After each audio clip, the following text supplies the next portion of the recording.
আমার মা হয়ে লজ্জা হয়। I see faces everywhere.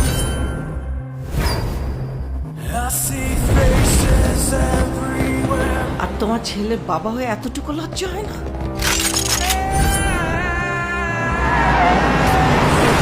উনি একজন ড্রাগ অ্যাডিক্টেড। উনি একজন রেপিস্ট।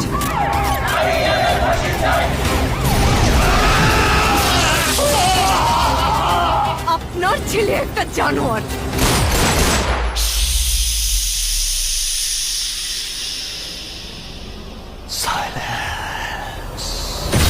ওর এখনই এই অবস্থা, ওর ফিউচার কি? আমি আমার ফিউচার নিয়ে ভাবি না, অতীত নিয়েও ভাবি না। আমি শুধু একটা জিনিসই ভাবি,